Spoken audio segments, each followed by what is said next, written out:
Bismillahirrahmanirrahim. Assalamualaikum warahmatullahi wabarakatuh. Alhamdulillahirabbil alamin. Walladzi arsala rasulahu bil huda wa dinil haqq liyudhhirahu 'ala dini kullih. Wa kafa billahi syahida wa asyhadu an la ilaha illallah wahdahu la syarikalah wa asyhadu anna Muhammadan abduhu wa rasuluh.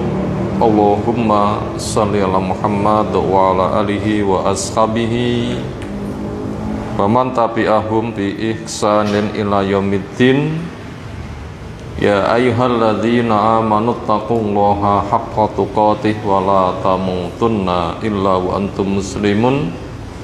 Ya ayyuhalladzina amanu taqullaha wa qulu qawlan sadida yuslakum a'malakum wa yaghfir lakum dzunubakum wa may yuti'illaha wa rasulahu faqad faza fawzan 'azima wa ba'd. Fa inna asdaqal hadisi kitabullah wa khairal hadyi hadi Muhammadin sallallahu alaihi wasallam. Syarrul umuri muhdatsatuha fa inna kulla muhdatsatin bid'ah wa kulla bid'atin dhalalah wa kulla dhalalatin finnar. Ayol ikhwah, azana subhanahu wa ta'ala, alhamdulillah, syukur kita haturkan kepadanya. Salawat dan salam semoga tercurah untuk Rasulnya Muhammad sallallahu alaihi wasallam. Kita selalu berselawat kepada Nabi SAW. Apa hikmahnya? Kita memperbanyak berselawat pada Nabi SAW. Apa hikmah, faedahnya? Pertama, itu termasuk jenis peribadatan. Termasuk satu jenis peribadatan dari sekian banyak amal-amal ibadah yang fadilahnya 10 kali, 700 kali, sampai kelipatan yang nggak bisa dihitung. Bukan untuk memberikan suplai pada Nabi, bukan. Kenapa? Nabi sudah dicukupi oleh Allah. Tidak boleh terbawa pemikiran seperti orang punya pemikiran Nabi Isa rela mengorbankan diri untuk menebus dosa umat. Bukan sama sekali. Kita berselawat pada Nabi bukan mensuplai pada Nabi. Nabi sudah dijamin oleh Allah. Tapi kita melaksanakan peribadatan. Yang nomor 2, sebagai wujud terima kasih kita kepada Nabi karena telah memberikan bimbingan semuanya. Nggak ada celah kehidupan tanpa bimbingan. Semuanya sudah dibimbing dan sempurna. Maka bentuk terima kasih kita, ya kita memperbanyak bersolawat. Yang nomor 3, sebagai satu bentuk perwujudan cinta kita kepada Nabi. Sebagai perwujudan cinta kita kepada Nabi, memang cinta pada Nabi itu kadar cintanya nomor 1. La yu'minu ahadukum hatta akuna ahabba ilaihi min nafsihi wa ali wa mali wa nasi ajma'in au kama qol. Tidak sempurna iman satu di antara kamu sehingga saya Nabi paling ia cintai daripada dia mencintai diri sendiri, keluarganya, hartanya, semua manusia. Dan memang perwujudan cinta kita kepada Allah dengan cinta kepada Nabi, dan bentuk cinta kita Nabi ya harus dengan ittiba,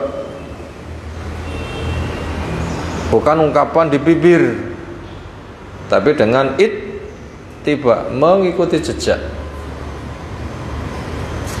Dan kita tidak akan bisa mengikuti jejak Nabi kecuali dengan ilmu. Dan kita tidak bisa mengikuti jejak Nabi kecuali dengan ilmu. Makanya tugas Nabi membacakan ayat Allah, menyampaikan ilmu, ya kita harus selalu belajar yang bersifat terus. Dan dijamin kita tidak akan pernah bisa menghabiskan pengajaran yang disampaikan Nabi. Bisa menghabiskan ilmu Nabi 5 tahun tak galintek gitu ya? Gak mungkin. Gak mungkin. Bisa jadi habis bacanya tapi hikmahnya tidak pernah habis. Imam Syafi'i saja semalaman menggali faidah satu hadis bisa 1000 faidah. Satu hadis saja ketika digali faidahnya sampai 1000 faidah. Sementara hadis Nabi itu berapa jumlahnya ketika dinomori? Jutaan. Itu konsekuensi kita bersolawat sebagai bentuk cinta kita Nabi. Cinta itu ittiba, karena Allah memerintahkan kul in kuntum tuhibbunallah fattabi'uni, bila kalian cinta Allah ikuti saya. Cinta Allah jelas cinta Rasul, nggak bisa dipisah. Ittiba tidak mungkin kecuali dengan ilmu. Sehingga bila sudah punya ilmu dengan benar, nah nanti baru bisa ittiba, perintah dikerjakan, larangan dijauhi, berita-berita dibenarkan, beramal dengan apa yang dibimbingkan, dan siap untuk melanjutkan dakwah. Karena didoakan naddarallahu imra'an sami'a minni hadisan fabaghalahu ghairahu kama sami' au kama qala Nabi sallallahu alaihi wasallam. Semoga Allah membuat seseorang wajahnya ceria, hati bahagia, wajah ceria, aman di padang mahsyar, lengkap mendapatkan segala fasilitas. Siapa dia yang didoakan? Yang mau mendengar dariku hadis lalu menyampaikan pada orang lain. Menyampaikan hadis itu sebagai tafsir, otomatis Quran tidak bisa ditinggalkan. Menyampaikan hadis sebagai tafsir, jelas Quran tidak bisa dipisahkan antara mufassir dan mufassar. Yang menafsirkan dan yang ditafsirkan tidak bisa dipisah, bagaikan menghirup menghembus, nggak bisa dipisahkan. Mengkaji hadis sebagai tafsir tidak bisa dipisahkan dari Quran yang ditafsirkan. Nabi kita memang tugasnya menafsirkan, li tubayyina linnasi ma nuzzila ilaihim, untuk kamu jelaskan kepada manusia apa yang telah diturunkan. Itulah bentuk cinta kita kepada Nabi, bukan yang lain-lain. Memperingati hari kelahiran, hari kematian, hari pernikahan, istri pertama, kedua, ketiga, keempat, kelima, keenam, ketujuh, ke berapa? Setahun sekali, diulang-ulang dan sebagainya. Bukan. Tapi bentuk cinta kita Nabi dengan ittiba, memperbanyak sholawat, siap melanjutkan dakwahnya. Semoga saja Allah membuat kita paham, bisa mengamalkannya, istiqomah mendakwakannya, sehingga kita nanti menjadi orang yang diberkahi oleh Allah Ta'ala. Berikutnya dari kitab Syarah Khilyati Thalibil Ilmi, hiasan adab buat pencari ilmu. Sekarang kita seolah akan masuk di halaman 18. Belajar adab lebih lama daripada yang lain-lain. Kenapa? Fondasi. Rangkuman adab yang telah kita pelajari apa? Di dalam mencari ilmu. Pertama, benarnya niat. Karena ini pertama kali. Pertama, benarnya niat. Adapun niat maknanya qasdul qalbi lirtikabi syai'.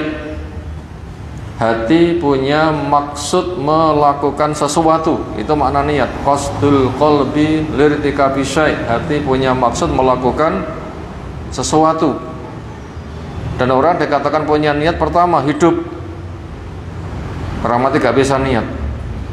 Yang kedua melek, orang tidur gak bisa niat. Tiga sadar, orang pingsan gak bisa niat. 4 punya kemauan. Dan ini mahal, punya kemauan itu mahal. Apalagi mau untuk masuk surga, mau meninggalkan neraka, ini kalau bukan taufik dari Allah kita tidak bisa. Harus punya kemauan. Maka itu minta kepada Allah Subhanahu wa taala, dibimbing untuk punya kemauan kuat melakukan kebaikan, punya kemauan kuat meninggalkan kemaksiatan. Itu yang keempat, unsur niat itu adalah punya kemauan. Lalu nomor 5 baru memunculkan niat. Karena mau, ya nanti akan azm untuk melaksanakannya. Azm, maka dengan bismillah dia melangkah. Itu tadi tentang makna niat dan kapan orang dikatakan sudah punya niat. Bila sudah berkumpul poin-poin di atas. Hidup, melek, sadar, punya kemauan dan ingin melaksanakan kemauannya. Ketika kita cari ilmu, diniati apa? 1, diniati ibadah. Karena ilmu itu adalah, cari ilmu itu adalah ibadah. Ibadah batin, bahkan sholat sir. Itu niatan pertama. Makanya kita tidak akan rugi selalu mencari ilmu. Kenapa? Itu peribadatan. Bahkan yang paling penting, bahkan punya nilai jihad, bahkan jihad yang paling besar.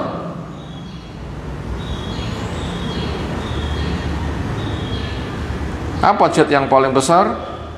Ilmu, amal, dakwah, maaf, sabar. Itu jihad yang paling besar.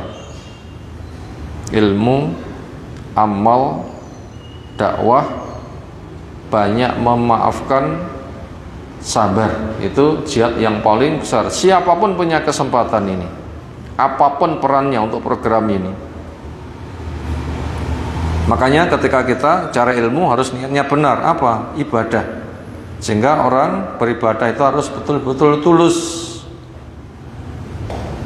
ikhlas, bertauhid. Yang kedua, niat cari ilmu adalah menghilangkan kebodohan. Yang ketiga, niat mencari ilmu adalah mengenal keagungan Allah Ta'ala. Niat ilmu yang keempat adalah ingin menyembah Allah Ta'ala dengan cara Allah. Itu harus benar dulu niatnya. Kemudian supaya amal itu diterima, niat, tugasnya, tujuannya melaksanakan peribadatan diterima, itu harus ikhlas. Kemarin telah kita pelajari pembahasan bagian akhir bentuk-bentuk ikhlas. Apa kemarin bentuk-bentuk ikhlas? Bentuk ikhlas itu adalah dalam rangka mengikuti perintah. Apa bentuk ikhlasmu? Mengikuti perintah. Sebab ikhlas ada perintah, taat. Makanya orang ikhlas itu taat. Orang ikhlas itu taat. Lalu bentuk ikhlas yang nomor 2 adalah merawat syariat. Bentuk ikhlas nomor 2 adalah merawat syariat. Makanya ilmu itu harus selalu dirawat, selalu dibaca, dipahami, sehingga nanti bisa tumbuh subur, aman. Lalu yang ketiga, mengamankan syariat. Yang ketiga, mengamankan syariat. Karena perusak-perusak itu banyak, mengamankan syariat.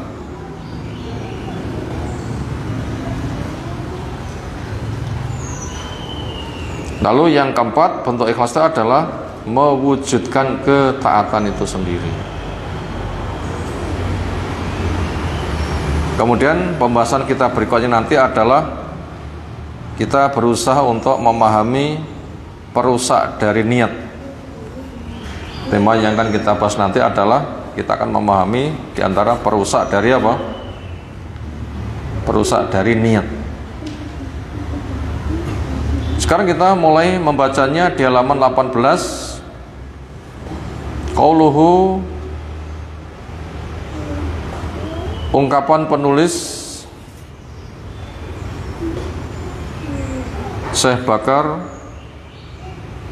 Ibni Abdullah Abu Zaid, semoga Allah merahmatinya, yang salah nanti kita akan membaca pensyarah dari Syekh Utsaimin rahimahullah ta'ala.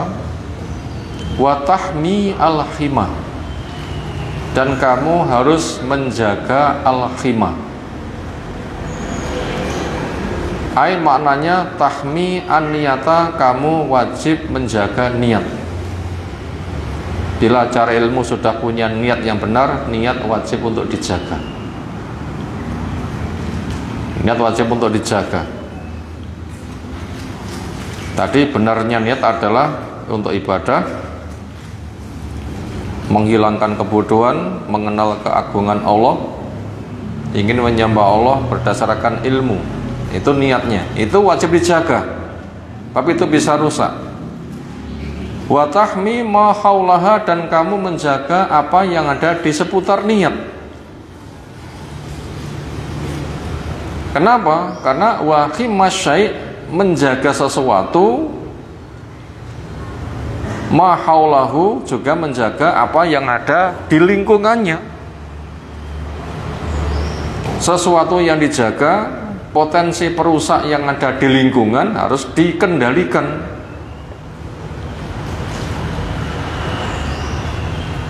Sebagaimana pesan Nabi sallallahu alaihi wasallam fil hadis, ala wa inna likulli malikin khima, ala wa inna khimaullahi maharimuh. Ala ketahuilah, wa inna likulli malikin khima, setiap raja itu punya khima. Khima itu adalah semisal wilayah peristirahatannya yang dijaga, yang orang lain tidak boleh masuk. Wilayah peristirahatannya yang orang nggak boleh masuk. Semisal kita sholat, punya wilayah nggak orang sholat itu? Punya. Mana wilayahnya orang sholat? Lingkup dia berdiri, di depannya ada sutra, antara dirinya sutra itu wilayahnya, orang lain masuk nggak boleh. Orang lain masuk nggak boleh. Orang berada di kamar, itu wilayahnya, ada pintu, orang masuk nggak boleh, itu khimah. Wilayah pribadi nggak boleh dimasuki oleh orang lain, itu khimah. Orang sholat dirinya dengan sutra, itu khimah yang wajib untuk dijaga, nggak boleh dimasuki oleh orang lain, maka itu wajib dijaga. Wilayahnya dijaga, ketika ada yang masuk merusak, wajib untuk dijaga. Allah ketahuilah, wa inna khimaullah, sesungguhnya wilayah yang wajib dijaga milik Allah Subhanahu wa taala adalah maharimuhu, perkara yang diharamkannya. Dilarang masuk, jadi jangan masuk. Dilarang syirik, ya jangan syirik.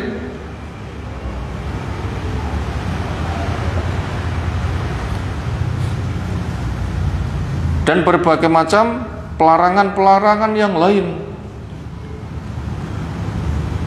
Dikatakan jangan, ya jangan dimasuki. Jangan bodoh, jangan syirik, jangan bid'ah, jangan riba, jangan ghibah, jangan namimah. Tapi gak boleh terusnya kalau jangan terong, nggak boleh. Nanti beda urusan lagi loh ya. Ya jangan terong boleh nggak? Boleh yang itu loh ya. Tapi jangan syirik, gak boleh macam-macam, harus berhenti total. Ya, jangan terong boleh. Itu wilayah yang wajib untuk dijaga. Maka niat tadi, bentuk niat itu adalah melaksanakan ibadah, ibadah tidak boleh rusak. Niat cari ilmu itu menghilangkan kebodohan, memang betul-betul untuk menghilangkan kebodohan. Agar bisa mengenal keagungan Allah, memang betul-betul mengenal, jangan sampai ada program menghilangkannya. Ingin beramal dengan ilmu, ya dikerjakan. Ketika diwujudkan itu cara menjaga. Itu namanya menjaga niat. Wa tahmi al-himah.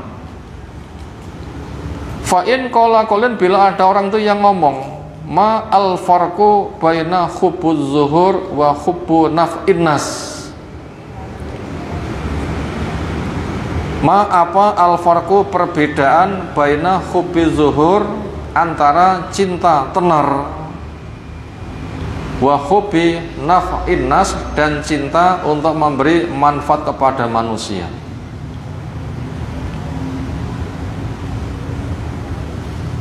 Ada yang tanya, orang yang memberi manfaat kepada manusia itu bisa dikenal enggak? Kamu dapat dari mana? Dari A, dari B, dari C. Lek sedekah kita bisa tidak kenal. Tapi lek ilmu, kenal enggak kalau ilmu? Keme sing sapa sing ngeteri, enak bungkusan, nek sandeng lawang, mbuh, nah itu bisa. Karena yang berbagi itu menyembunyikan diri. Nah begitu. Kamu kok dapat ilmu pinter kok ngendi? Mbuh ujug-ujug enek. Oh, sapa sing ngeteri ngono ki ilmu laduni. Karena al-ilmu bita'allum, ilmu itu harus dengan cari. Dan orang yang kita cari ilmunya, kita harus kenal manhajnya. Bagaimana kita cari ilmu nggak kenal metode pemahamannya? Nggak diblocoknya gimana? Dan kita sudah diperintahkan ta'aruf al-haqqa, ta'rif ahlahu. Kenali hak, kamu akan kenali siapa pembelanya. Makanya orang yang kita cari ilmunya ya harus kita cari dulu karakter pribadinya. Jelas orang yang menyampaikan ilmu itu dikenali dulu. Ketika orangnya bisa dipercaya, yang disampaikan hak, baru kita berguru kepadanya. Makanya terkenal tidak terkenal, orang yang menyampaikan ilmu itu pasti terkenal. Nah sekarang terkenalnya itu karena hubbuz zuhur, cinta ketenaran, atau tenarnya itu memang hubbun naf'i, suka untuk memberi manfaat. Itu cara membedakan dua hal itu gimana. Yang jelas orang mencari ilmu tenar gak tenar mesti tenar. Kenapa? Akan dikenal oleh pencarinya. Sekarang ketenarannya itu memang tujuannya cari tenar atau tujuannya memberi manfaat kepada manusia. Membedakan dua hal ini gimana? Tenarmu itu sesuatu yang kamu cari atau tenarmu itu sebatas dampak? Fal jawab, inna hubbaz zuhur, sesungguhnya orang yang suka tenar, terkenal, la yuridu minhu, dia tidak menginginkan darinya illa kecuali ayat hara, untuk terkenal amaman nas, di depan manusia. Publikasi rame-rame dikemas menggunakan orasi gaya bahasa yang menarik supaya menyentuh hati orang sama menunggakkan kepala. Sopo to kae si fulan. Itu memang itu yang dicari. Itu yang dicari. Kalau memang itu tujuannya, berarti dia berdakwah, dia mencari ilmu untuk mencari ketenaran. Yang penting dikenal uang. Sehingga kadang digaya-gaya. Adapun nanti ilmunya diamalkan apa enggak, embuh.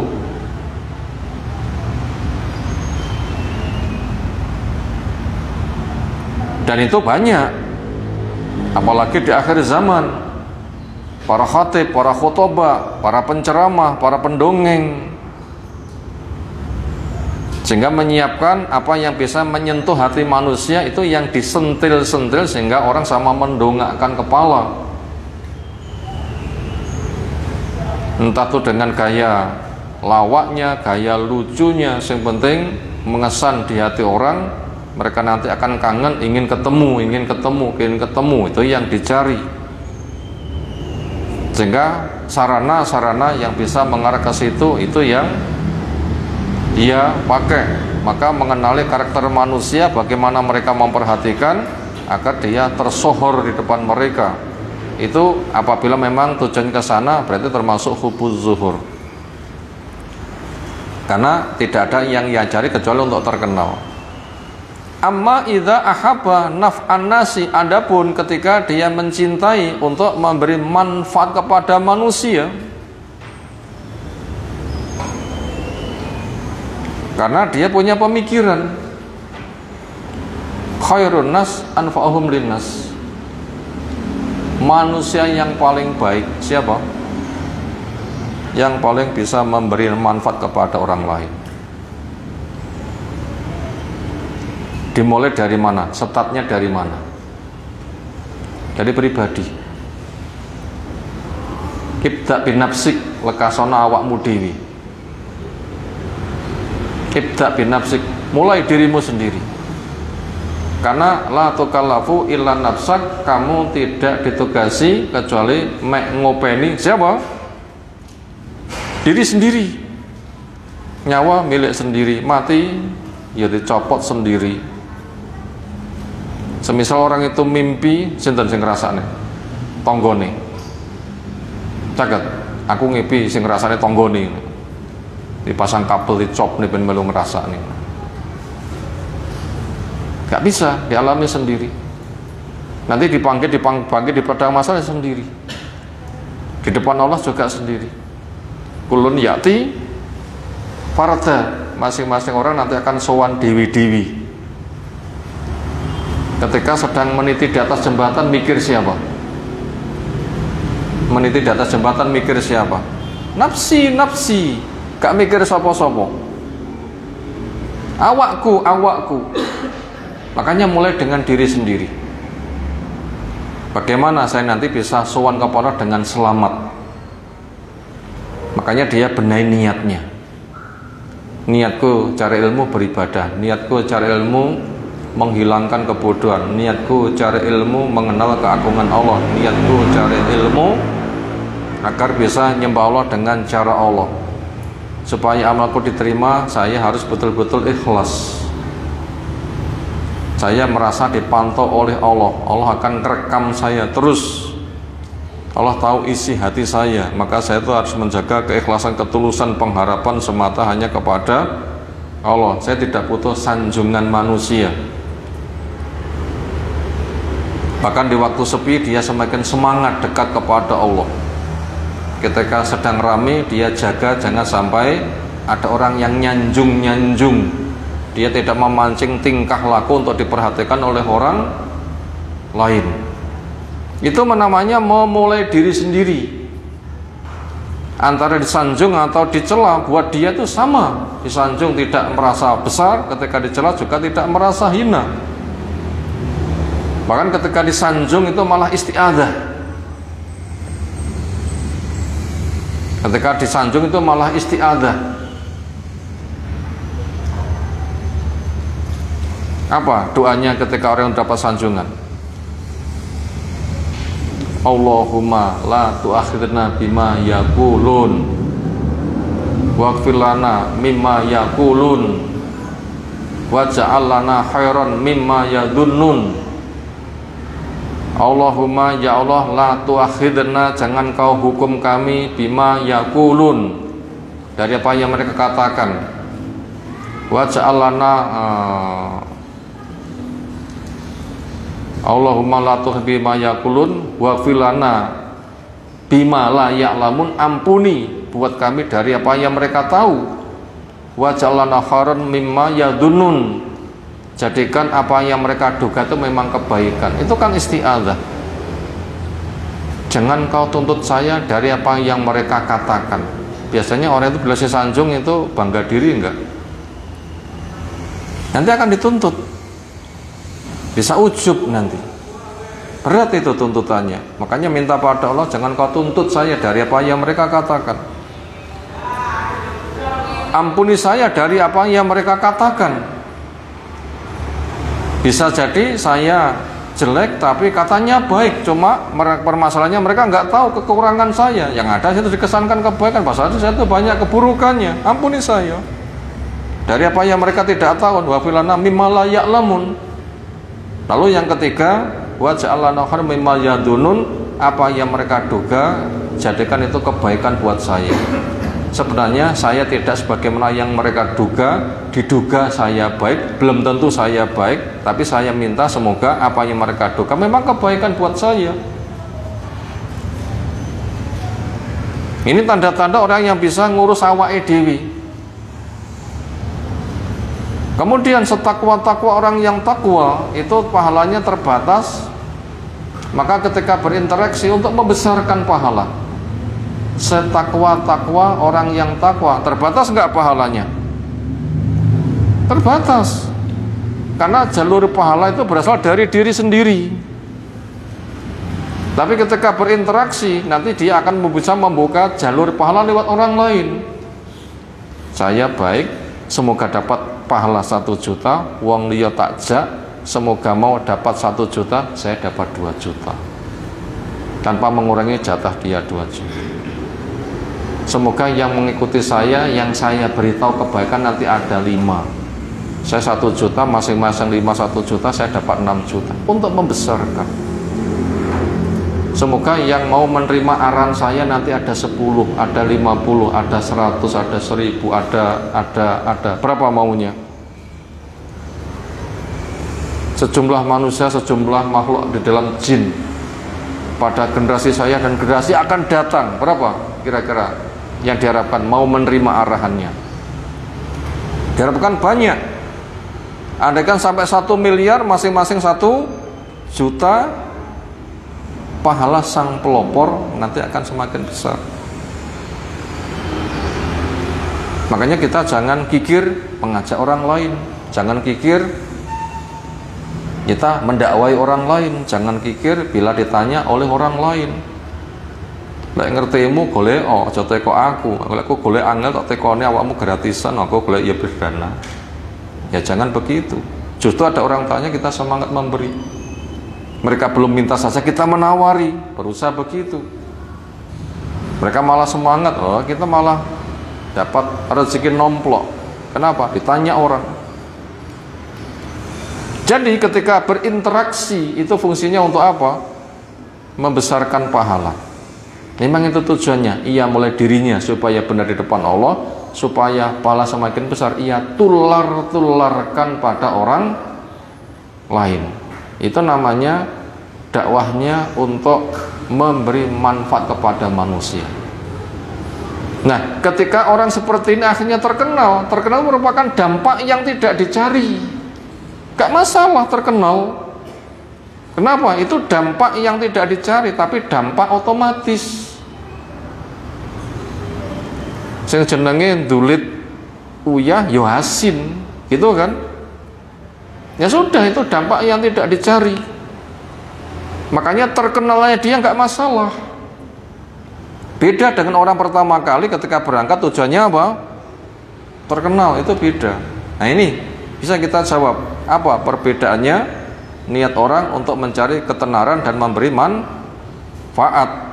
Maka kalau orang itu hendak mencari ketenaran, memang niat pertama kali itu, sehingga semua sarana supaya terkenal apa itu yang ia cari.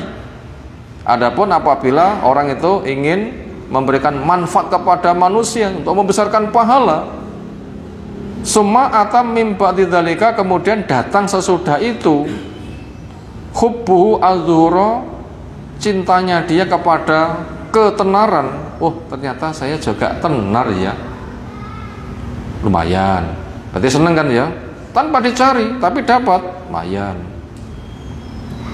Maka rasa suka dengan keberadaan dia dikenal di dalam kebaikan, rasa suka itu pala ya dzurru, itu tidak membahayakan.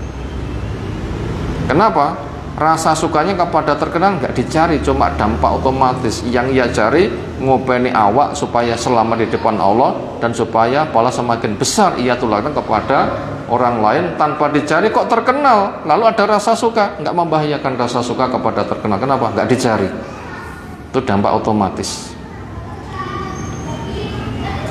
Misalnya kita nolong pada orang lain, tolong menolong itu berpahala, ya kan? Ternyata sing ditolong bersyukur, somben wonge teko ngirimi apa begitu, mau nggak kira dikirimi? Nolong dapat pahala, dapat bonus, mau nggak dapat bonus? Duh, Bapak yang ada peristiwa kemarin ya? Iya. Gimana kabarnya? Alhamdulillah saya baik. Semata karena Allah saya selamat, kemudian dengan sebab bantuan Bapak Allah membuat saya bugar seperti ini. Maka bentuk syukurku, karena dikatakan enggak syukur kepada Allah kecuali memberikan masyarakat kepada lingkungan. Kemarin saya punya panen kok ingat Bapak, saya mau berbagi. Diterima enggak berbaginya? Senang enggak untuk pembagian? Senangnya dapat pembagian itu bukan karena nolong kemarin. Itu namanya pemberian yang tidak dicari. Itu tidak membahayakan. Cinta duhur terkenal seperti itu. Kenapa enggak dicari? Kenapa? Itu datang otomatis. Maka itu bisa dibedakan. Waman yuhibbu az-zuhura, siapa yang suka untuk memiliki kondisi tenar terkenal. Yatmahu ayat haro,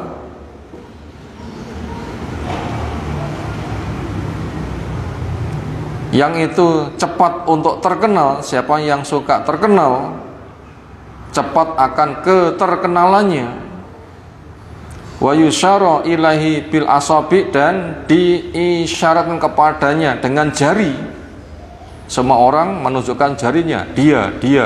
Siapa anu? Dia. Siapa anu? Dia. Opo-opo serba dia. Berarti kabeh wong itu tahu. Wa yusni alaihi alsinatu, dan menyanjung kepadanya lesan-lesan. Wa ma asbaha dzalika, dan apa yang serupa dengan itu. Maka yang seperti itu tidak membahayakan. Kenapa? Tidak dicari.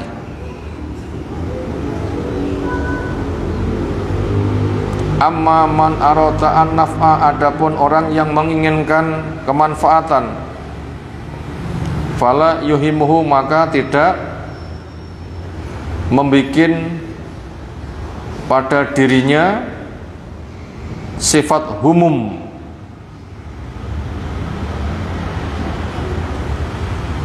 Sawaun dhahara indan nasi am lam yathar, enggak dibikin gundah.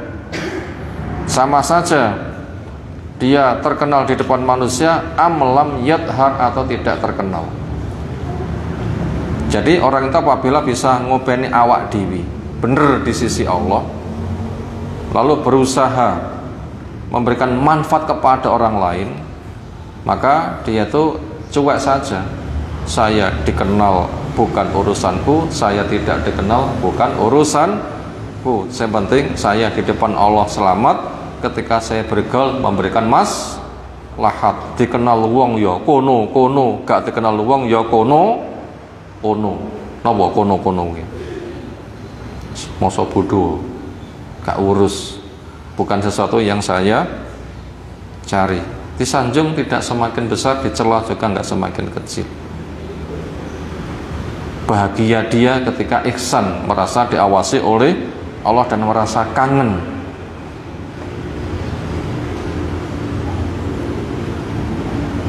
Nah begitu, itu untuk membedakan orang terkenal. Pertama sebab mencari keterkenalan, yang kedua tidak dicari keterkenalan, ternyata itu adalah berbeda. Wahal al-amroni mutalaziman, apakah dua perkara itu selalu berkait?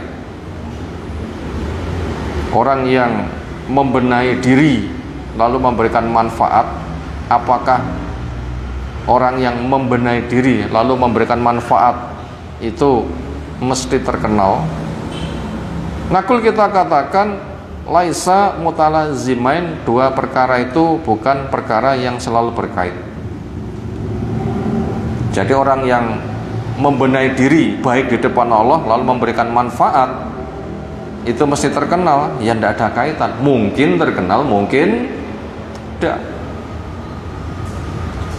Ini dikenal ya semoga bisa menjadi pelopor kebaikan dan ngati-ngati jangan sampai muncul riya. Bila tidak terkenal ya sudah, memang itu bukan tujuanku, sepenting saya memberikan manfaat, mereka mendapat masyarakat, selesai. Lakinna, akan tetapi man ahsana aniyata, siapa yang membagusi niat, cari ilmu niatannya memang untuk ibadah, Cari ilmu niatannya menghilangkan kebodohan. Cari ilmu niatnya mengenal keagungan Allah Ta'ala. Cari ilmu niatannya untuk menyembah Allah dengan cara Allah. Itu namanya orang yang membagusin niatnya. Hasolalahu, akan ada hasil buat dia, taklimunasi, penghargaannya manusia lahu kepada dia. Mungkin saja akan terjadi penghargaan, tapi bukan sesuatu yang ia cari. Demikian juga watas diruhum, iya, mereka menjadikan dia itu sebagai masdar, sumber keluarnya ilmu. Saya belajar dari Ustadz Fulan, saya mendapatkan arahan dari Ustadz Fulan, sehingga segala sesuatu dikembalikan kepada Ustadz Fulan, sehingga selalu disebut-sebut. Itu diantara dampak, tapi tidak usah dicari. Itu ada dampak yang seperti itu. Wa'tibaru qaulihi, dan ucapannya diambil iktibar, pelajaran. Ucapannya, fatwa-fatwanya, petuah-petuahnya itu selalu diungkapkan karena mengesan. Wa ma'asbadzalika, dan perkara yang serupa itu. Idza kana niyatu salimatan, maka apabila niatnya itu selamat, maka keterkenalannya kayak begitu, dia dijadikan rujukan, ungkapannya menjadi nasihat-nasihat yang selalu mengenang. Selagi niatnya itu benar, bukan cari ketenaran, maka dampak seperti itu tidak membahayakan buat dia. Fafarkun baina man yuridu an-nata'ija al-hasilata min madharid dunya. Fafarkun, maka perbedaan, baina man, antara orang yang yuridu, menginginkan, an-nata'ija, hasil, al-hasilatan, yang terjadi, min madhahir dunia, dari keterkenalannya dia di dunia. Salah satu sisi begitu, orang cari ilmu niatannya terkenal. Perbedaan dia dengan man, orang yang yuridul akhirata, menginginkan akhirat, membenahi diri ketika bergaul, memberikan maslahat kepada orang lain, dikenal nggak dikenal, masa bodoh. Summa ta'ti hadhi nata, itu kemudian datang kepadanya hasil ini, yaitu terkenal. Al-hasilatu, hasil, min mazahiri dunia, dari keterkenal di dunia, itu tidak jadi masalah.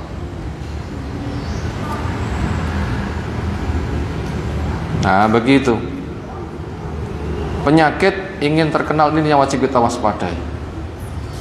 Maka daripada itu, siapa yang ingin terkenal di sisi Allah akan terkenal di sisi manusia. Ini yang paling penting. Tapi siapa yang terkenal di depan manusia belum tentu terkenal di depan Allah. Semisal Rasul kui mesti nabi, tapi enggak mau nabi itu Rasul. Siapa yang terkenal di depan Allah akan terkenal di depan makhluk. Tapi siapa yang terkenal di depan makhluk belum tentu dikenal di depan Allah. Maka bila kita pengen terkenal, dikenal saja di depan Allah. Maka benahi diri dan beri manfaat, dan tidak usah mencari ketenaran. Kenapa? Allah sendiri nanti akan mengumumkan, ya kan? Gimana Allah mengumumkan? Ketika Allah mencintai seseorang, nanti diumumkan di depan malaikat, saya mencintai fulan bin fulan, cintailah dia. Malaikat mencintai. Lalu malaikat mengumumkan kepada penduduk bumi, kami mencintai fulan, Allah mencintai fulan, hei penduduk bumi, cintailah dia. Otomatis akan terkenal. Maka yang paling berat tadi membenahi niat. Membenahi niat. Makanya sekali-kali kita jangan mencari terkenal di depan makhluk, nanti Allah yang akan ngurus sendiri. Lakin lau qala qailun, akan tapi ketika ada orang itu, ada yang bertanya, hal yadkhulu fima dzakartum al munafasatu fil ilmi, Wahal dan apakah yadkhulu juga bisa masuk fima dzakartum apa yang engkau sebutkan, yaitu cinta terkenal, al munafasatu fil ilmi, lomba di dalam ilmu. Ada perlombaan kemudian ikut, itu kira-kira masuk orang yang cari ilmu niatannya terkenal apa enggak? Ini pertanyaan ini.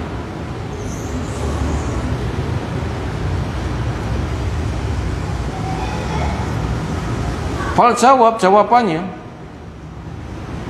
al munafasatu ghairu hadza. Orang yang ikut lomba enggak masuk pada pembahasan ini.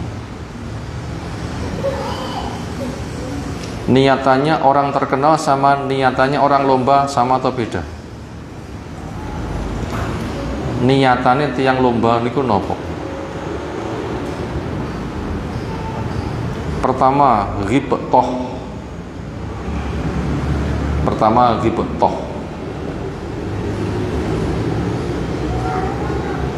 Yang kedua menggali potensi.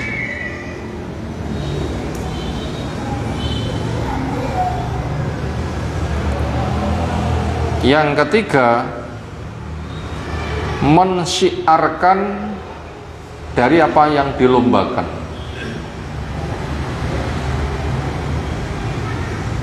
Mensyiarkan dari apa yang dilombakan. Itu kurang lebih niatannya orang yang lomba.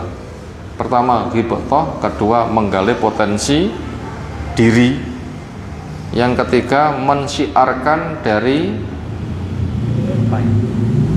materi yang dilombakan.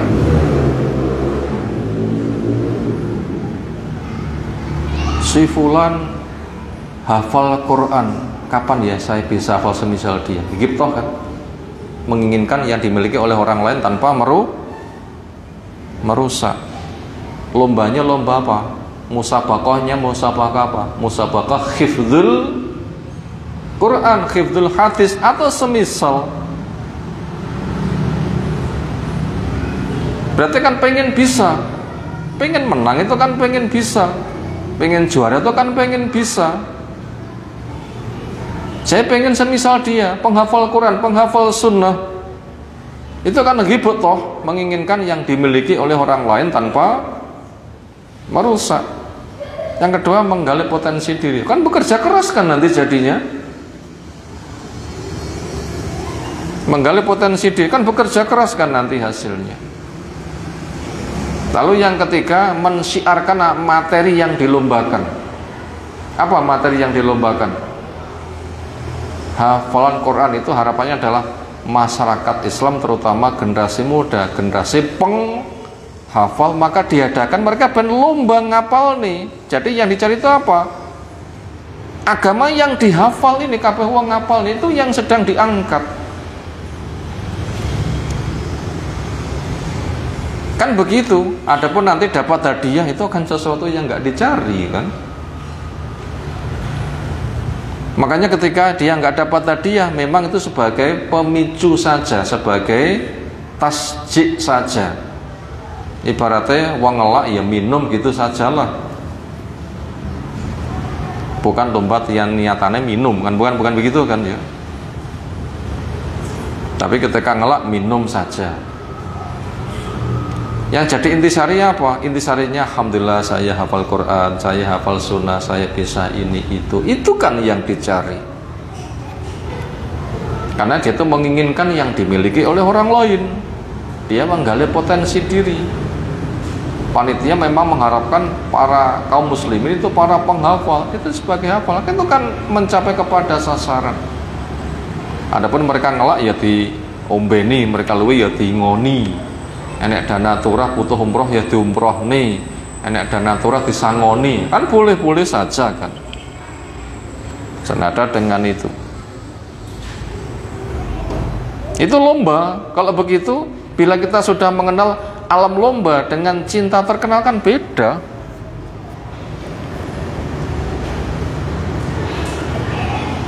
Ya begitu.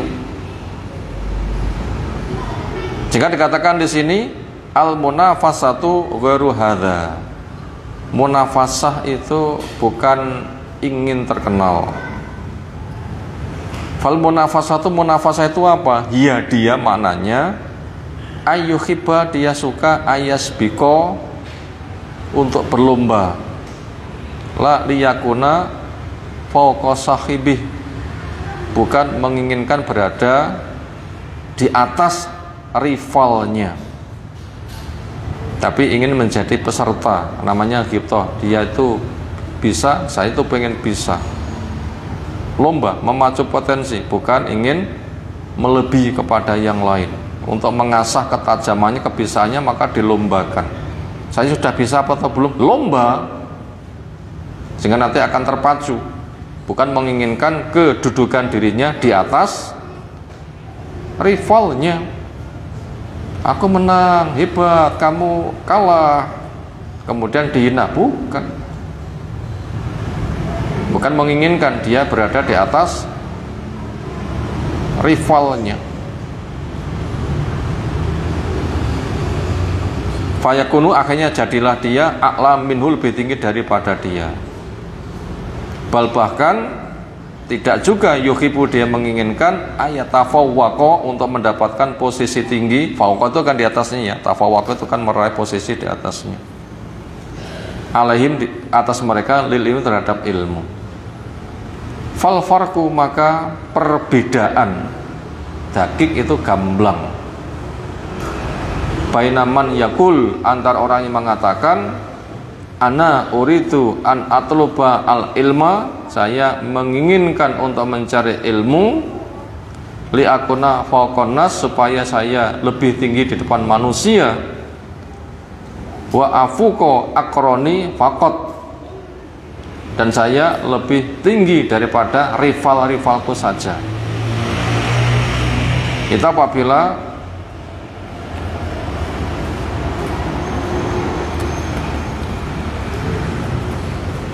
dikatakan tujuannya untuk musabakoh.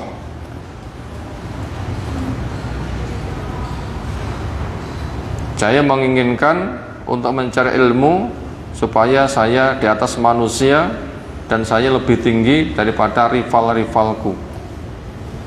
Wa baina man yuhibu, dan antara orang yang ingin ayatawaqo, untuk mencari derajat tinggi alaihim, di atas mereka, fil ilmi lil ilmi, di dalam ilmu untuk ilmu. Fa bainahuma farqun wadih, di antara keduanya itu ada perbedaan yang gamblang. Kalau mencari zuhur itu memang pengen melebihi sehingga terkenal, tapi kalau lomba itu memang untuk mewujudkan ilmu itu sendiri. Karena panitia ketika membuat lomba memang untuk menjaga ilmu. Lomba hafal Quran supaya Quran itu dijaga. Lomba menghafal hadis supaya hadis itu dijaga. Pesertanya pun juga dibikin hafal Quran supaya menjadi orang-orang yang terjaga. Program itu bukan untuk cari keunggulan. Wa illa, dan jika tidak dikatakan demikian, apalagi? Artinya memang lomba itu fungsinya untuk menjaga ilmu itu sendiri. Ketika orang itu menang kan jadi pelopor, akan membawa kepada yang lain. Kenapa? Dia bisa, saya nggak bisa. Belajar.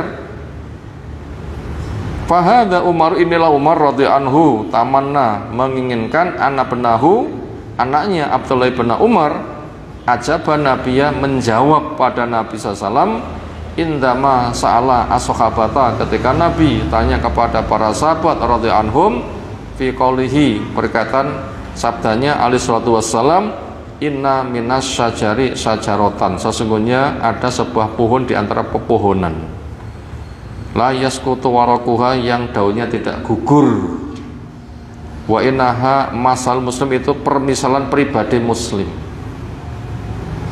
yang daunnya tidak gugur. Pohon itu apa? Gimana pribadi muslim itu? Bila digambarkan pohon, bijinya baik, ketika muncul tunas akarnya mengembang, ketika sudah kesana kemari akarnya, nanti akan tunasnya berkembang karena pasok makanannya cukup, sehingga batangnya kuat, rindang kesana kemari, menjulang tinggi, menaungi kepada lingkungan. Buah-buahnya akan maslahat kepada lingkungan. Gitu kan pribadi muslim. Ada sebuah pohon yang itu menjadi karakternya wong Islam. Sapa ngerti? Wit apa kuwi? Nabi tanya untuk mengadakan lomba seperti ini untuk melayani orang terkenal atau untuk menjaga agama?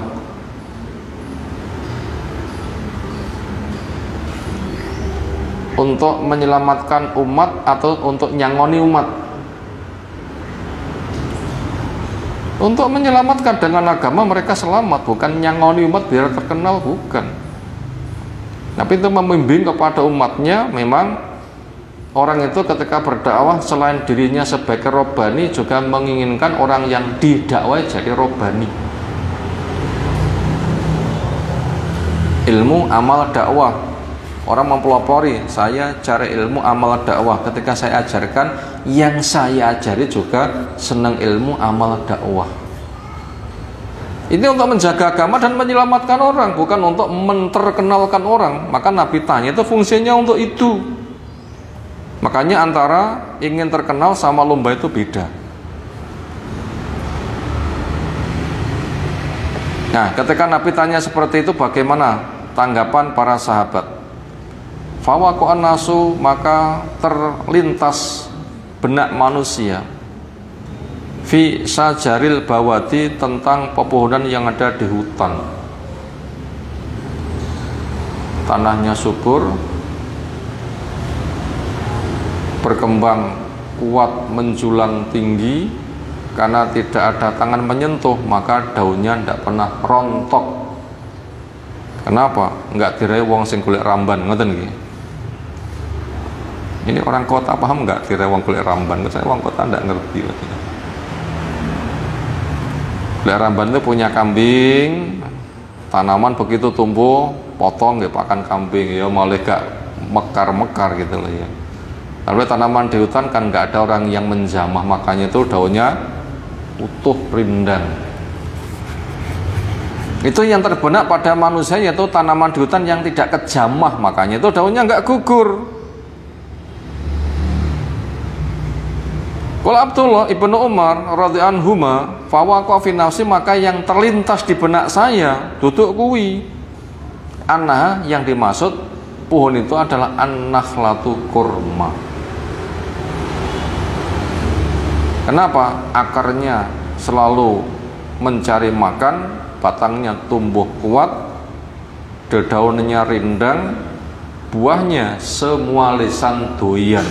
Lisan siapa nggak doyan kurma? Wong itu karbohidrat mayoritas lengkap yang mudah dicerna, sehingga seolah semua lisan itu doyan legi, ya kan? Sopo lisan nggak doyan legi, manis. Itu terbenak, terbesit di benaknya pohon kurma. Semua kalau kemudian mereka yang nggak bisa jawab itu matur pada Nabi SAW, hadisna mahya ya Rasulullah, tolong ceritakan kepada kami, pohon apa itu? Qol sama Nabi SAW, ya an-nakhlatu, itu adalah pohon kurma. Fakatastu abi, maka ku ceritakan kepada bapakku, kata Abdullah bin Umar. Bima waqa fi nafsi, apa yang terlintas di benakku. Pak, nyapoli. Ketika orang tadi nggak bisa menjawab, kemudian tanya, sejak dari awal saya itu sudah tergambar kurma yang dimaksud itu. Banyak apa orang tak onek nih? Itu kurang lebih bapaknya itu nuntut. La antakuna kultah, andaikan kamu mengatakannya. Orang meneng ngono kuwi, omong awakmu mengke gelem jawab. Ahabu ilayya, itu lebih kusuka min ayyakunali, daripada saya punya kada wa kada. Senengku melihat kamu bisa menjawab, lebih senang daripada saya diberi dunia bersama isinya. Berarti mahalnya ilmu lebih mahal daripada dunia bersama isinya. Jelas Nabi SAW itu ketika mengadakan lomba itu yang dijadikan target tujuan terjaganya ilmu, terjaganya umat atau terkenalnya umat. terjaganya ilmu, terjaganya umat, bukan terkenalnya umat. Maka lomba sama hubbu zuhur itu beda. Makanya kalau ada momen-momen lomba dan kita untuk mengikuti, maka harus benar dulu niatnya. Ojo nganti lomba itu fungsinya menjaga agama, menjaga umat, gunakan untuk mencari keterkenalan diri. Aku tak melu namaku biar harum mencuat. Jangan, nggak boleh. Itu beda itu sasarannya, maka jangan disamakan. Nah begitu. Itulah penyakit niat yang wajib kita waspadai, yaitu ingin terkenal.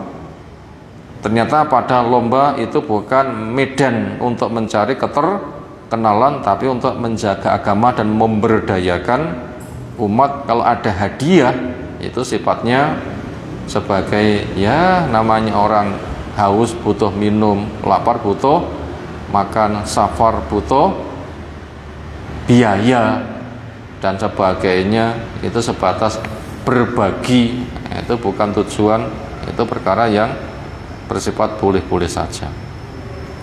Itu tadi tentang pensyarahan dari tulisan mu'alif wa tahmi al-khimah, itu pensyarahnya Syekh Utsaimin itu sangat banyak. Berikutnya kita masuk di halaman 19 bagian atas. Walil ulama fi hadza aqwalun wa mawaqif. Dan untuk ahli ilmu berkaitan masalah ini ada fatwa-fatwa dan sikap-sikap, aqwal, ucapan-ucapan, wa mawaqif dan sikap-sikap. Bayan tuh torofan, saya selaskan satu nukilan saja minha dari fatwa-fatwa mereka fil mabahas al-awal, pada pembahasan yang pertama, min kitabi at-ta'allum, dari kitab membahas masalah at-ta'allum, lomba untuk cari ilmu, ta'alama ya ta'alamu ta'aluman, KBM, kegiatan belajar mengajar, saling mengajar saling belajar. Wa yuzatu alaihi nahyul ulama, di situ ditambahkan keterangan dari ulama tentang pelarangan ulama anit tubuliyat, untuk menjaga niat di dalam cari ilmu supaya nggak salah. Maka jangan sampai muncul di dalam niat mencari ilmu di sana ada tubuliyat, sebuah istilah dengan nama tubuliyat, itu jauhi. Waya al-masail allati yuratu biha as-suhratu. Arti tubuliyat itu apa? Dari kata toblun. Apa? Toblun itu mana bahasa? Gendang, rebana. Misalnya dua kubu pasukan siap memulai peperangan, itu biasanya komandonya apa? Ketika genderang sudah ditabuh, maka dua pasukan saling menyerbu, gitu ya penggunakannya ya. Sering ya bahasa kayak begitu. Ini gaya orang kafir memulai perang dengan apa? Nabuh genderang. Gimana kondisi perangnya? Wah, genderang sudah ditabuh, dahsyat. Itu tradisi mereka. Di dalam Islam ketika perang dimulai nabuh genderang gitu. Ada kru silatih nopo. Sing biasa nabuh musik keliling itu namanya apa? Drum band. Bukan. Dimulainya penyerangan kaum muslimin kepada orang kafir yang telah tegak dakwah, mereka membantah, itu bukan ditabuh genderang. Yang ada apa? Pekikan takbir, Allahu Akbar, kharibat Khaybar, inna idza nazalna bi sakhati qaumin fasa'a sobahul munzarin. Itu takbir, bukan nabuh genderang, tapi pekikan takbir. Bila sudah Allahu Akbar, serbu, hancur Khaybar. Kita apabila sudah masuk di wilayah kaum maka mereka sejelek-jelek orang yang telah diberi peringatan. Gimana dakwah kepada orang Khaybar?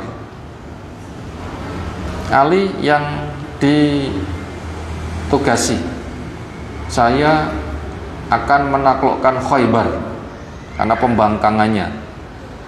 Di Khaybar itu Madinah ke utara,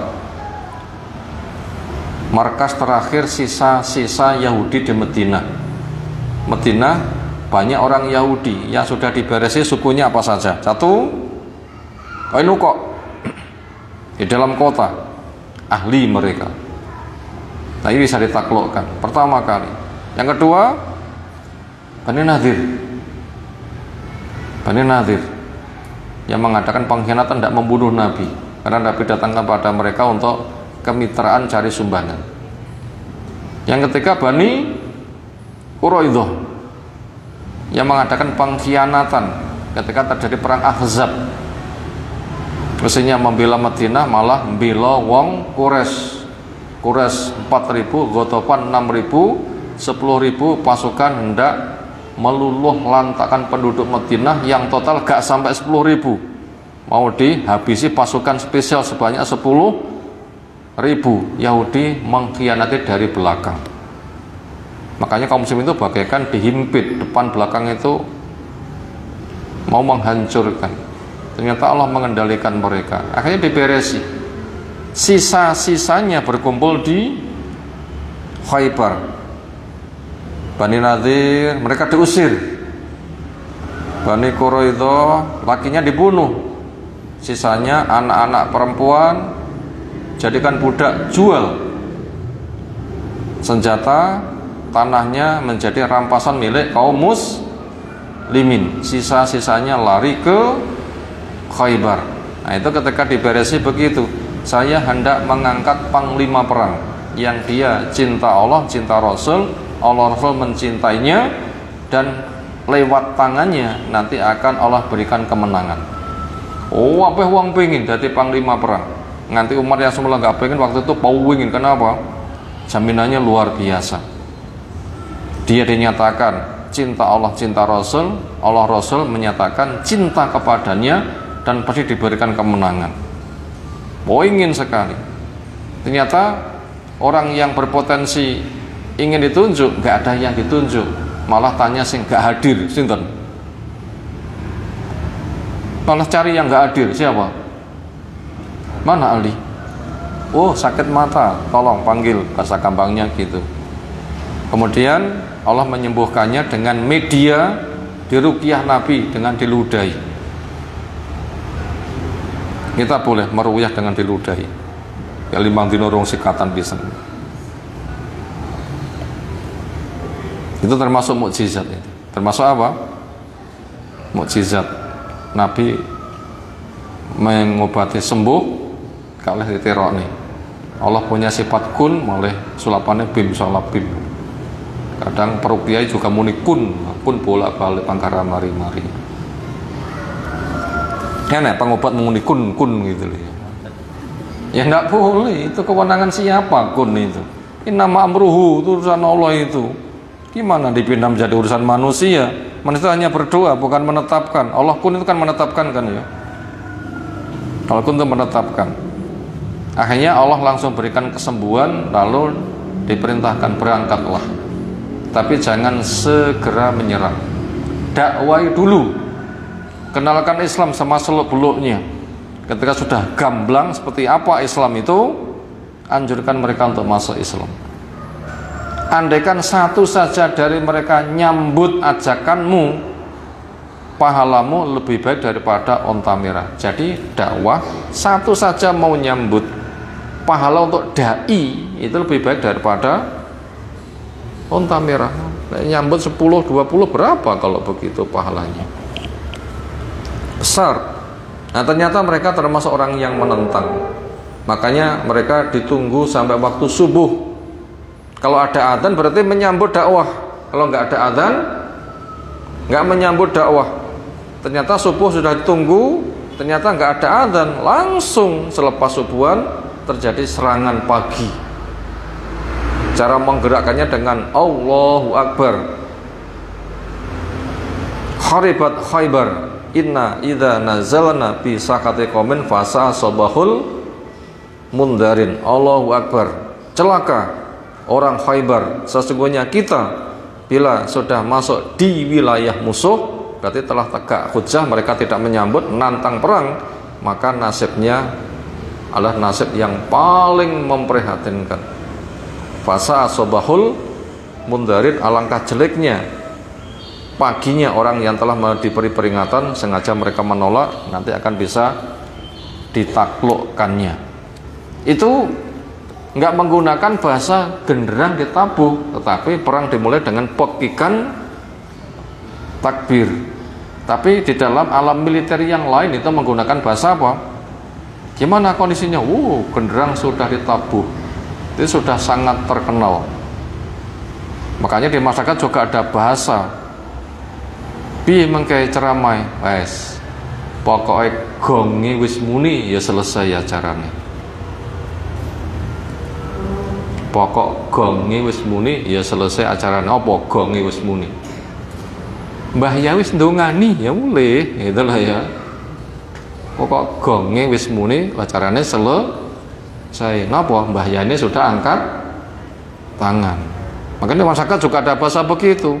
Pi, wis pokoknya Mbah Lurah wis ngegongi beres. Napa ngegongi ini? Lek sidang ketok palu, acara seperti itu, tabuh gongnya sudah beres. Artinya itu keputusan yang terkenal. Makanya itu toblun itu menjadi bahasa yang terkenal di mana-mana. Itu enggak nek Indonesia tok loh ya, dengan bahasa gong ya.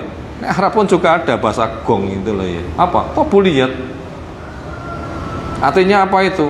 Cari kemas huren. Makanya ilmu bukan alat untuk mencari kemas huren.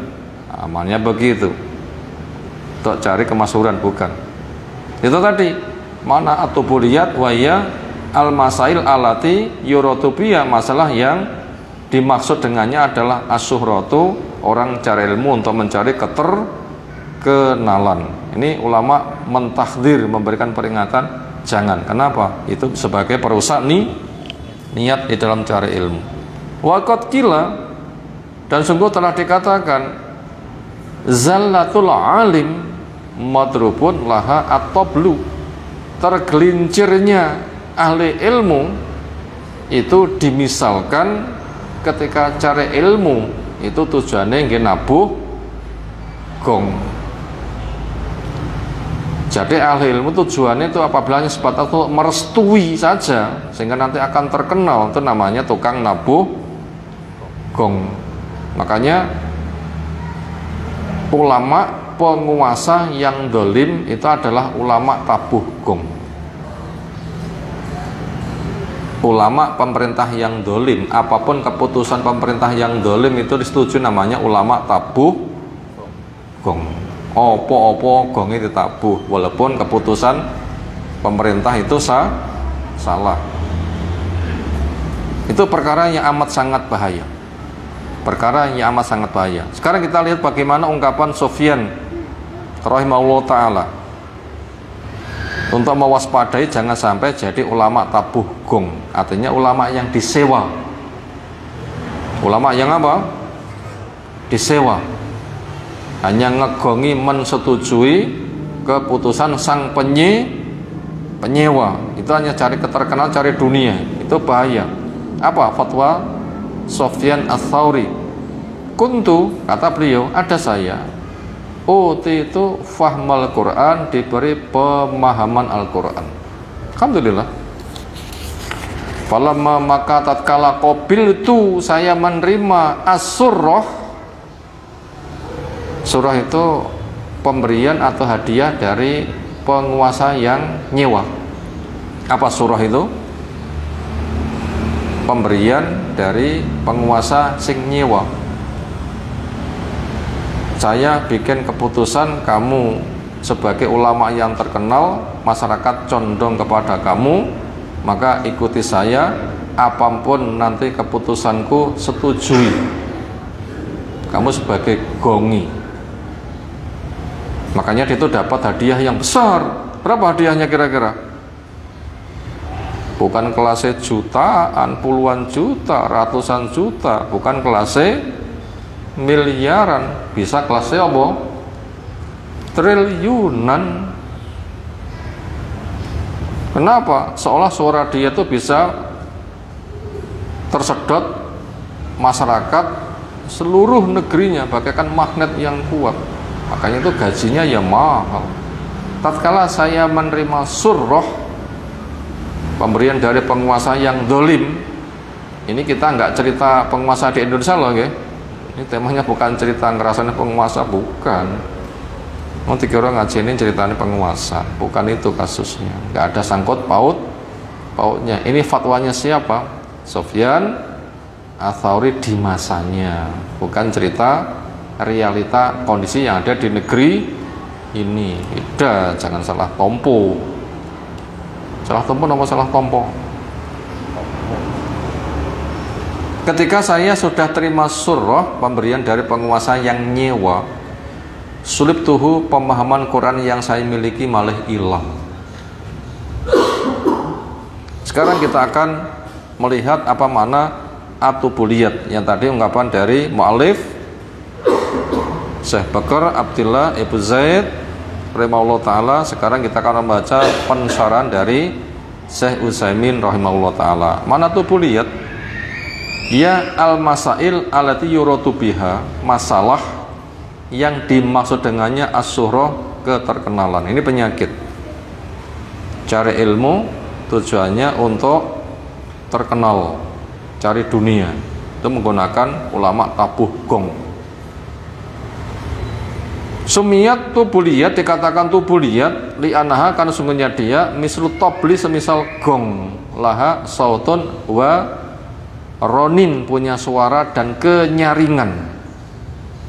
Fa'idha ja'a fi mas'alati gharibatin alan nas, maka apabila datang fi mas'alatin gharibatin alan, pada masalah yang asing di masyarakat,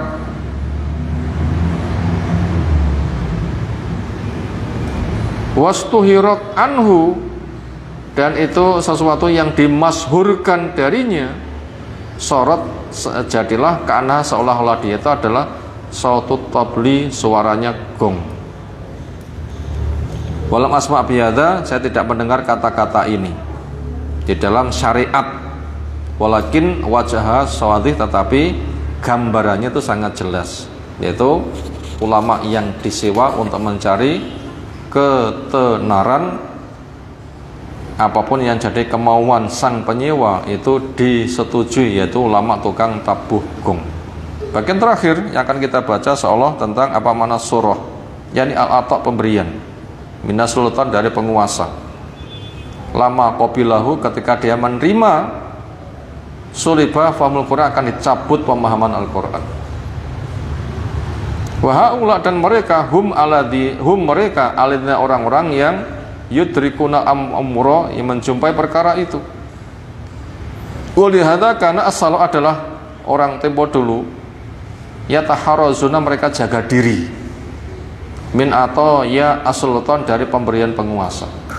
Ini sikap ulama tempo dulu, itu menjauhi pemberian penguasa, yaitu penguasa dolim yang punya program salah, menjadikan ulama sebagai pelegalisir salah benti bener nih, supaya umat berbondong-bondong.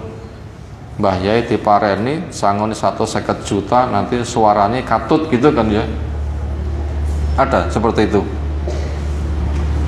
Mbah Yai pareni 150 juta, nanti suaranya katut. Apa? Ada seperti itu. Semoga enggak ada. Bila ada, semoga itu hanya ada di alam wayang saja. Nah, begitu loh ya. Bila ada, semoga itu ada di alam wayang saja. Itu mek onen-onene halang. Beri tanggap ya wis, kesel turu kabeh gitu loh ya. Adakah dampak perang Brontoyudo merusak masyarakat? Oh ya, ngoceh dalang wong siji ya, meneng ya meneng kabeh. Artinya kita nggak nyindir siapa-siapa, tetapi kita mewaspadakan di diri, maknanya begitu. Jadi ulama tempo dulu itu menjaga diri dari pemberian penguasa yang zalim. Kenapa? Disewa.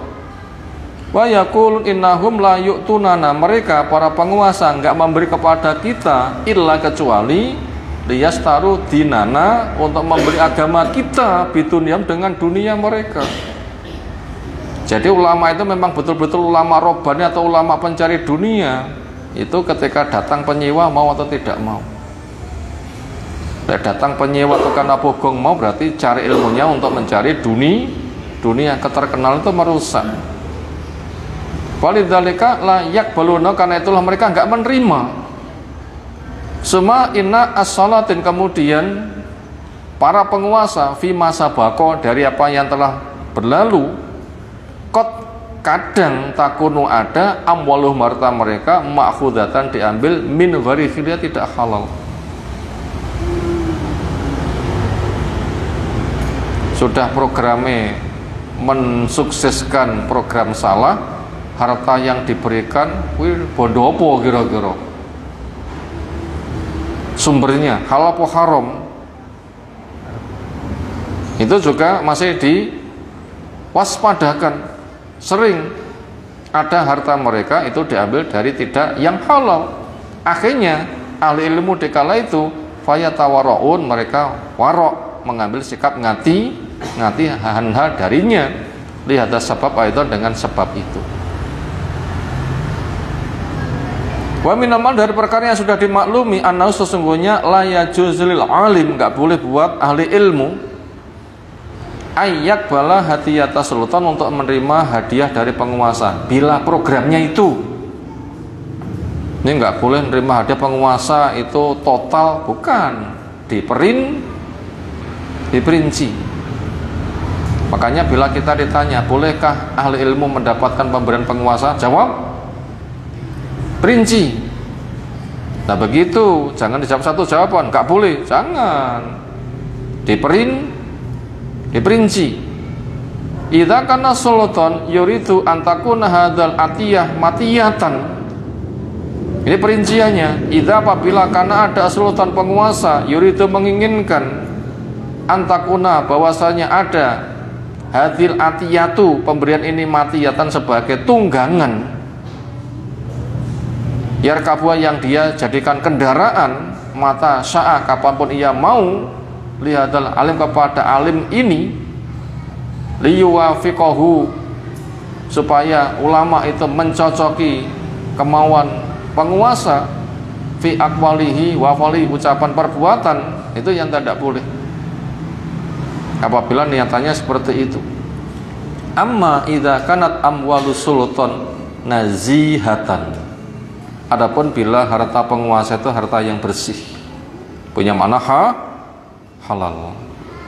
Walam yakun yakbalu al hadiyata minhu, walam yakun, dan tidaklah ada, yakbalu hadiyata, dia terima hadiah, minhu, dari penguasa, liyabi'adinaubiya, untuk ia jual agama dan pemberian. Jadi pemerintah itu ketika berbagi itu hartanya halal, bukan untuk ngegongi, tapi untuk program baik. Bolehkah pemerintah memakmurkan para ahli ilmu? Boleh enggak? Boleh. Tolong didata ahli ilmu di negeri ini siapa yang sunnah, manhajnya benar. Karena negeri itu akan makmur apabila ada ahli ilmu yang robbani.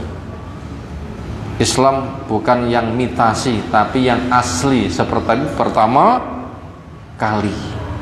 Tolong didata ulama, kita bangunkan masjid, kita beri sarana. Masyarakat pun juga demikian, dibikinkan madrasah, supaya mereka belajar Islam sebagaimana generasi pertama. Akhirnya ulamanya dapat fasilitas seperti itu. Boleh diterima? Loh, monggo. Monggo apa mugo-mugo? Monggo apa mugo-mugo? Ya monggo, ya mugo-mugo, itu loh ya. Ya monggo, ya mugo-mugo. Kalau memang begitu programnya, boleh, silahkan. Fakat kalau sungguh bersabda Nabi SAW li Umar, ma ja'aka min hadzal mal. Hai Umar, apa yang datang kepadamu dari harta ini? Jelas Rasul memberi harta bersih, bukan harta haram. Wa anta ghairu muslim, sementara engkau tidak berambisi, wala sailin, dan juga tidak meminta. Tapi kamu dipandang orang yang pantas mendapatkan pembagian harta negara. Mungkin hikmahnya untuk pemberdayaan, bukan karena kamu itu meminta, bukan karena ambisi. Fakhudhu, ambil. Nah, ini perintah Nabi, ambil. Bila kamu butuh, kamu manfaatan. Bila kamu nggak butuh, bisa kamu sodakohkan. Ambil. Nah, begitu. Wa malah, adapun perkara yang tidak terpenuhi syariat kriteria ini, fala tutbi'hu nafsak, jangan kamu ikutkan dirimu. Nah, kasusnya memang negara ingin memberdayakan masyarakatnya, ada pemberian supaya semakin maju, terima. Butuh kamu manfaatkan, nggak butuh kamu sodakohkan. Nah, programnya bukan yang ini, nggak usah. Programnya apa? Golek gong, itu yang nggak boleh. Maknanya begitu. Nah, begitu. Wa ardu Sufyan, dan ungkapan Sufyan Ats-Tsauri ketika saya punya pemahaman Quran, ketika saya diberi oleh penguasa, yaitu penguasa zalim untuk program yang salah, ketika saya menerima, ternyata pemahamanku kepada Quran ternyata tuh hilang. Ungkapan Sufyan di atas merupakan at-tahdhira, pewaspadaan, min hadza, dari pemberian yang enggak genah tadi. Bukan semuanya pemberian, okay? Tapi pemberian sehingga genah tadi. Wa tabaqitu nafsi ala masonaa, dan dia memperingatkan, mencela, mengoreksi dirinya terhadap apa yang sudah ia kerjakan. Kesimpulan, apa yang telah kita pelajari di kesempatan kali ini masih temanya bagaimana kita niat yang benar, yaitu ketika cari ilmu niatnya melaksanakan ketaatan, menghilangkan kebodohan, mengenal keagungan Allah Ta'ala, ingin menyembah berdasarkan ilmu, supaya amal yang diterima itu harus ikhlas. Dan kita diberitahu perkara yang merusak niat yang benar, yaitu ingin mencari kemasyhuran. Di antara bentuk masyhur adalah mendekati kepada penguasa, jadi tukang nabuh gong. Itu yang bisa merusak keilmuan. Programnya salah apa bener, yang penting aku digaji besar, makanya wayan nabuh ya tak tabuh. Nah, ini perkara yang bisa merusak. Kemudian pemberian dari sultan itu dibagi dua. Bila memang betul-betul memberdayakan masyarakat Islam supaya lurus, bukan untuk melegalisir kemaksiatan, maka pemberiannya terima, pompo dan mugo-mugo gitu loh ya. Tapi apabila yang lain butuh untuk diwaspadakan. Insyaallah materi berikutnya kita kaji waktu depan. Semoga apa yang telah kita pelajari, bila benar itu rahmat dari Allah, kita diberikan bermanfaat. Bila salah memang kita banyak kekurangan, tentunya tegur sapa, masukan disampaikan dalam rangka untuk kemaslahatan kita semuanya. Ada tanggapan, silahkan. Untuk lomba ini ya, lomba yang termasuk kita ingin terkenal ya, itu terbatasi hanya lomba Quran dan hafalan hadis. Bagaimana di lomba-lomba lain itu? Lombanya boleh luas, tapi sifatnya untuk kemajuan Islam. Unsurnya apa? Macem-macem. Apa?